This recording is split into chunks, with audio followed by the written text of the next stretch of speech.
Hey, how's it going? We got a lot to do today. Let's get to work. Last episode, we got a little carried away with our landscaping. We got the mountain done, we got a nice pathway and a valley between the two hills. But today, we've got to get this melon farm built. The whole point of building this thing was that we would be collecting melons while we're working on the area around it, and I wanted to get a good stockpile there so that we could start getting some emeralds. Because after I finish the mining colony, I think the next area we're going to work on is going to be featured around villager trading. So I was hoping to get a good stockpile of emeralds started before we got there, but that's all right. We got a lot more to do in this village, so even if we get it built this episode, I think we'll still collect quite a few melons. And probably I'll do 2 layers, 1 melon, 1 pumpkin is my current thought process, but we'll see once we really start getting there and start grinding it out. I did start working on some more of the wall, kind of between episodes. Right now the wall is nothing exciting. I still need to go back through and texture it, but it's just so much faster if I can just keep like the 4 main building blocks of the wall in my inventory, and I can crank out a pretty big area of the wall really fast. So for now, we'll probably build the whole wall just like this in pure stone brick and spruce logs, and then we'll go back through later on and texture in the mossy brick and the andesite and the walls, just to give it a little more character. But in the spirit of getting the wall done, I think for now we'll build it in just straight up brick. I also decided, as I kind of think I mentioned last episode, to tie the wall into this cliff after all. I figure it's steep enough here that it's still a pretty defensible wall, and I like the idea of having a totally separate gatehouse over here for this valley walkway. And I didn't want the wall to come all the way down here. It would just, I don't know, for some reason it would take away from this for me. So I like the idea of the mining colony tying into this cliff and tying into that cliff, with just like a small gatehouse over here protecting the valley pathway. So this episode, we're gonna get this melon farm built. It's gonna be pretty big. I think I mentioned before, like the platforms that the melons are on themselves, I'm gonna make at least like 9 by 9. And then we're gonna need 2 blocks to the side of that. So it's gonna take up probably most of this little area right here. I don't think all of the buildings in this colony are gonna be that big, but this one, just due to the nature of what we're putting inside of it, it's gonna have to be pretty big. We're trying to make a lot of the builds in this area seem very like fortified and substantial, and this one's not going to be much different from that. It's going to be a very thick building. We've got to get some materials gathered real quick. It's still mostly the same palette, stone with spruce wood. We may mix it up on some of the other buildings, but especially this one where it's so big. I wanted to go with materials that I knew I had on hand, and I knew we could get, you know, put together relatively fast. We might need to go get some more redstone and what is the stuff in the nether that's white? Quartz. We might need to get some more quartz and redstone. But other than that, we should have a lot of the materials we need to get this thing built. Let's make it happen. I could be your security. There's no guarantee on anything.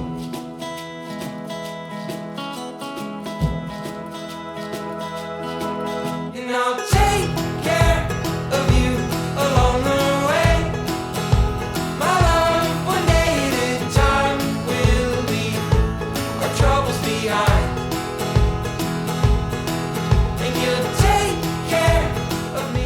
All right. I think we've got everything we need. Got 3 shulkers here that should contain everything, plus a little bit of extra stuff in my inventory. I did design this in creative ahead of time, so I'm 95% sure it will be a functional melon and pumpkin farm. The detailing is yet to be discovered. Hopefully I'll get inspired as we start to actually build the structure. I'll probably start out by building the actual farm itself right in the middle, and then we'll kind of shape the building around it. It's gonna be 2 tiers, pumpkins and melons, and then a little mine cart in between them that's kind of collecting them up and dropping them down to the bottom level. But we'll have like a door that walks in, and then you'll walk down a little staircase, and that's where you'll collect your stuff. But that'll all make a lot more sense after I build it. I am pushing it. As you can see, this is kind of my markers. This is kind of the outline of the size, just a little bit offset to this corner of the village. I want to leave enough room between this corner of the building and the wall. You gotta remember these walls are 3 blocks wide, so the wall actually comes out to here, and then you have like little footers on the wall, and then I want there to be enough room between the building and the wall that you can still walk around everything in the colony, especially since we'll probably end up putting a gatehouse over on this wall somewhere, just so that it's not one big long flat wall. So that'll probably end up going right here. This is just our little villager. You like this? I didn't even do the backside of our boulder for our villager storage. I went to go take the thumbnail for the last video, and I was like, oh no, I have that huge blocky square there, so I threw some rocks in the front of it, but I didn't bother to decorate the back. That's alright, because we're probably going to move all these guys back into this corner maybe? I don't know. Like I said, we want to build that prison, but now that I'm looking at how big the melon farm is, this is going to be way too close, because I want a pathway that gets to this gate over here. So this is either going to have to move back, or maybe it'll just move into the village more. We'll see. whatever makes more sense. Maybe once we get this built, we can start kind of really getting these roads in place, and that'll give us a better idea of the footprint for the colony. But first things first, we gotta get this melon farm built, start getting some emeralds. Ooh, stretch my back and legs. Well, now what did the younger me become? I make some coffee and a plan, and I decide on oats and eggs. Blow my cares away. Ooh, prepares me for the things that come. Yeah, beautiful morning, keeping me alive when the darkness comes. Ooh, that kind of a morning.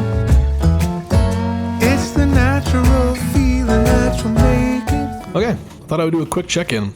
Here's the melon/pumpkin farm. And I know upon initial viewing, you're probably thinking, wonder why you left this extra gap here between the two. That must be some like high-tech, super fancy redstone stuff. It's definitely not because I don't know how to count and just thought I was being smart by accounting for this redstone taking up a block and put a whole extra block in there.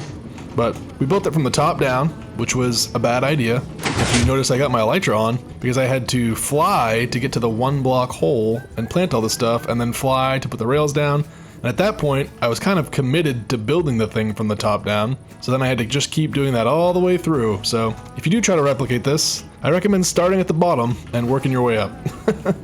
That was not very efficient, but it is functional. We are getting melons. We are getting pumpkins. Just jump down here real quick. Look at that. Pumpkins and melons. I didn't have any light for the pumpkins. That was a good catch. Because these are like below ground and there's no side light, I had to put torches up. I was worried at first that it just wasn't working. And then I realized they probably weren't growing because they're not getting enough light level. So I had to throw torches all the way around. I think I've seen people build these farms by just lining the edge with glowstone. And we could just spam torches and stuff. Once the building's up around this thing, we'll light it up as good as we can. But it's functional. We've got more melons than I've gotten at that one in Greg's basement like over the last 4 weeks. Just while I was building the pumpkin level. So yeah, it's working. Now we've got to build the building around it. And luckily I started at the top and dug down because this extra air gap would have really messed things up, but it's not any taller than it was always going to be because I built it. It's technically 1 block too far down now, I think, because I left this air gap, but that's fine. That's not going to mess us up. Other than, a couple wasted hoppers, there's really no big deal. There are definitely better ways to do like unloading on hopper minecarts, but I'm not a redstone guy and I didn't feel like looking up a tutorial, so I just made it work. It's functional. If this thing was any more efficient, it probably wouldn't drop the material fast enough and the minecart would overload, but because this farm's only 2 levels, you're not getting that much flow through it, so just having a few hoppers in a row for it to drive over is plenty to get that minecart empty. Now for the more fun part. It's gonna be chunky, gonna be solid. You might even say it's sturdy. Let's get to building. Again, in your mind, aren't they the hardest ones to climb? Darling, look how far we've come simply by taking it one step at a time. Oh, I want you to know you're not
is. The melon farm. The shell actually went up way faster than the actual farm on the inside.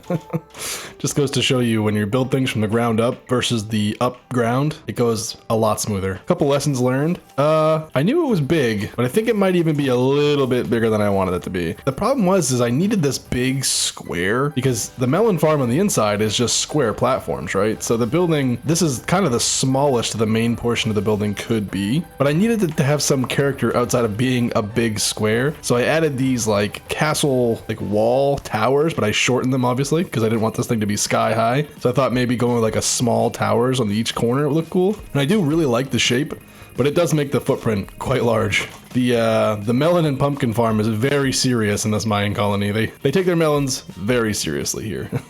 I also wish that I could have extended the wall out at least one more block, because if you look when we walk in the door here, boom, you're in the melon farm.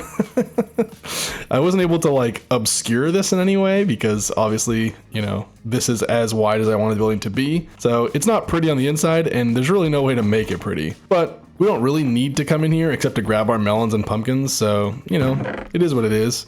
And then, as you can see, we're already making melons and pumpkins. I say we grab these up, go visit Rita and the cook, and see what they got for melon and pumpkin trades. I wish I had mixed the block palette up a little bit, especially now seeing it here in the colony. It is very similar to the wall, and we are going to texture the wall more. Like this new wall section is very stone brick. But we're going to get a lot more andesite and mossy cobble and mossy stone brick mixed into the walls to hopefully differentiate the two. But we may need to come back and either change some of this lower block palette to some kind of gradient or put some more detailing to kind of cover up more of the brick. But this fence and these leaves do a decent job of this like big brick face, but I think we could do a little bit more to kind of separate it from the rest of the walls. The next build that we do, I think we'll go totally away from stone brick. Maybe we'll do some of the new tough stuff. I'm not sure yet, but we're definitely gonna like mix up our block palette a little bit. We're getting a little bit too samey in this area now, so you build and you learn. That's what this series is kind of about. It's just about me trying new stuff and trying to get a little better with every build. Anyway, let's go check in on Greg, Rita, and the cook. I think next episode, we might start working on this pathway. We'll definitely level out this front area and get a solid carved path that's going to be kind of our permanent path. Maybe we'll plant some trees and stuff. I don't think we'll build the bridge. I don't know. Maybe that's a good idea. Maybe next episode, just to get us a little bit of separation from this tiny little corner of our world, maybe we'll put a lot of work in on this path. That could be a good idea. It'd be cool to build this bridge here and put some trees and decorations. I want to dig this gorge. See how that's like really, don't dare get off my horse here. Don't you run away. See how this gorge is pretty deep here? I'd like to kind of extend this through here so you're really riding this bridge over like a cavern. And then our path block is kind of the other thing we want to put some thought into. Like, do we want to keep it as a carved path, or do we want to start mixing in some like gravel and coarse dirt and make it more of like a beaten path? Some stuff I got to think about between episodes. All right, I know Rita hasn't been refreshing her trade, so I probably need to look into that. She has a job block in there, but for whatever reason, she's either not accessing it, or because I'm not actually in the woodcutting village that much lately, she's just not getting a chance to refresh it. But every time I've come in here to talk to the cook, he's had new trades. Sweet, sweet emeralds. Oh, actually, you know what? Our hoe is pretty broken. Might as well get some XP on this thing while we're doing some trades. Does he do melons too? Oh, we need to craft them up. Is there a crafting table in here? Well, I guess he's the cook. He's not the maker, so I guess we'll go over to check on Rita. We'll be back. Man, I really do love how this little town came out. Every time I come back here, I'm like, oh yeah, this is beautiful. Just love hanging out here. It's exactly the kind of vibe I was going for. Just a nice, quiet, small town in the Bay Area. See, look, her melons are still sold out, and they've been sold out for like a long time. I don't know if this being on the other side of the bed or something. I don't know. Let's see if we can find a better location for her. I mean, it looks stupid there, but yeah, look at that. Immediately. I bet you got new trades. No? I don't know. Maybe we got to spend some more time here in the woodcutting village. Maybe I'll try to AFK here later or something, but it'd be nice if, you know, we could trade with all of our villagers. What was I doing? Oh yeah, crafting table. Is there still one hiding back here? No, we switched it for a lectern. Down to the storage room. Hey, Greg. Yeah, we're kind of in the middle of something. Nah, don't worry about it. I'll be back. I've got something very specific in mind for this particular... These doors are annoying. I need to try that door trick. Someone commented, I wish I could remember their name now, but if you place a door down sideways and then close it, the game actually considers that like opening the door. So zombies AI breaks and they won't come in even though the door is technically open. Yes, sweet, sweet emeralds. But unfortunately we have to go spend a few of them right away because we need to name our horse. Greg, how are you this fine mid-afternoon? Thank you for the tag. From this day forward, our horse will be called Birdie. I got a few horse name suggestions, and this is just kind of the first one I read and that stuck out to me, so apologies if your name wasn't picked, but I'm sure there will be more horses in the future. Birdie. Hopefully that's not a reference to something I don't understand, but I do think it's kind of a funny name for a horse, so that's what I went with.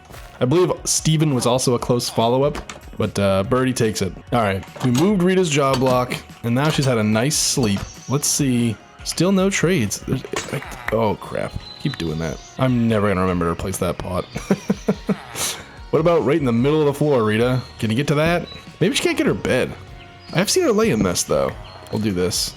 There. Can you claim that? Your general store is looking ridiculous now. I hope you're happy. I don't think the bed matters because I've built villager trading halls before and I've never put beds in them, so who knows. Let's buy a few more carrots and grab our ender chest. And then I think we'll finish out this episode putting in a little bit more work on the wall. I think if we really push through here, I can get the entire wall done because it's really not that much left to go.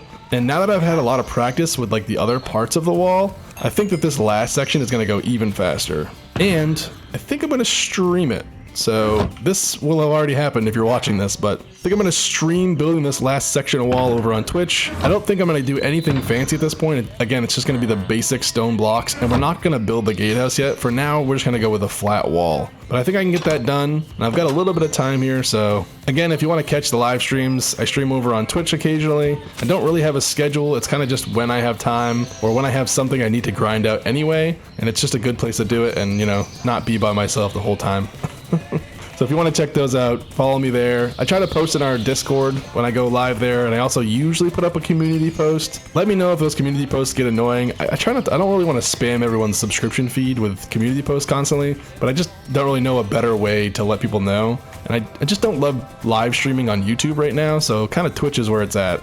So for now, look out for community posts, and then if you really want to be on top of it, there's a channel in the Discord that kind of pings everyone when I go live there as well. So that's an option for you too. Anyway, if you're just here for the YouTube video, you'll get a nice, beautiful little montage, or maybe a time lapse. I don't know. Be back in a minute. Life is good, yeah.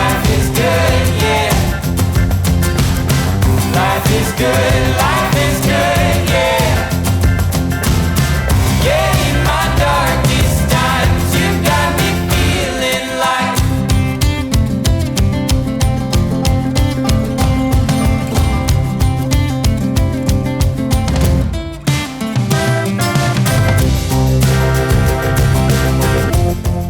there it is.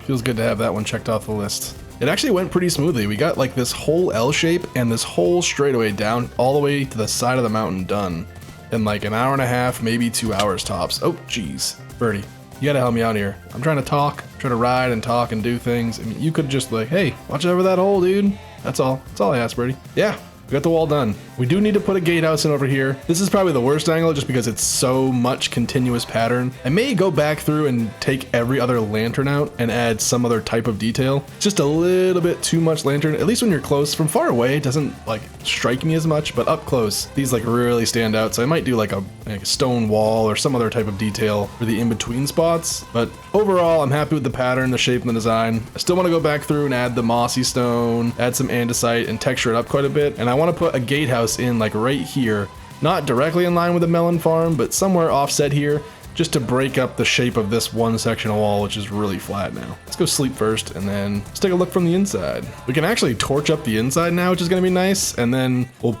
be mostly safe in here. I might actually start working through the night on some of these nights, because it really is beautiful with shaders. And this is a lot easier to mob proof when you have a literal wall around the entire city, so might start doing some night work to improve our cutscenes and cinematics. We'll see. It's also hard to torch spam a big area like that without it being obvious. I mean, you can moss carpet and stuff, but it's gonna stand out eventually. It's nice to make some real progress on this place. Get a building up, we got the wall done. We're starting to get kind of a really nice enclosed feeling here. A couple more buildings and this place is gonna really start to come together. We're gonna definitely get away from the palette of the stone bricks, and I may even come back through. The more I look at this, I hate how samey it is with the walls. I do think like the shape of the building is cool, so it's salvageable, but I just might put, I don't know, some other type of detail or some other type of block to kind of take up a lot of this space. But next build, I think we might either go tough or maybe we even go like with a really dark deep slate or something and work on the prison and make it look really ominous and evil. I don't know. I'll have to do some thinking between episodes here, but we got a lot done today and that feels good. And I think we'll actually bust out our elytra for the first time in a little while and do one quick little fly around just to get a peek at what this thing looks like from the sky, because I think with the walls up and some actual buildings on the inside, we're gonna have some decent views of this thing. So let's see what this looks like. We'll even hit a little F1 action just to get an extra. Oh, don't mind that. I found there's 3 slime chunks here all right next to each other. So we're gonna dig that out at some point, and mostly I'm just gonna like use it to gather stone for the build, but I figured if I was gonna be gathering a bunch of stone and stuff, you might as well do it productively. So this is actually going to be a slime farm someday, but that's not even on the radar yet. That's just a little side project, but let's see. Oh yeah. See this? I love that there's this change of elevation too. I gotta hit F1 so I can point. This little change in elevation of the wall, it actually does quite a bit to break up that like long straight section of wall. Yeah. And actually from a distance, it really doesn't blend as much as I was worried, especially where you have so much wood on the top of this roof. And then obviously the wall is all stone on the top, right? So you still have stone kind of against a lot of wood. So from the outside of the city, it doesn't clash as much. But from the inside, I think it is still a little samey. So let's put some work in there. I appreciate all the support and comments and interactions in the last video. It's so cool to be able to do something like this and have other people sharing it and enjoying it as well. Let's get one more angle from over here and see how it looks coming from this direction. We don't have any builds this way, but you'd still want to check all our angles just to be sure. Oh yeah. See, especially with this hill, we gotta, oh, whoops. I guess we gotta clean up the top of this mountain still. I guess I never came back and finished terraforming that area, but you can't see it from the other direction, so I just don't even notice it. But the build itself, I love how it's tucked in this nook between these 2 big hills. Originally, I thought I was gonna take this hill all the way down, but I think I like now that it's here, so it kind of gives a real boxed in feeling, which I wanted this place to feel very like fortified and tucked into the mountain. So this hill actually I think does a lot to help sell that. So especially once we start getting buildings down in here, I think that's really going to come together well. But that's all we have time for this episode. You made it this far. I appreciate you. Thanks for sticking around. Have a good one.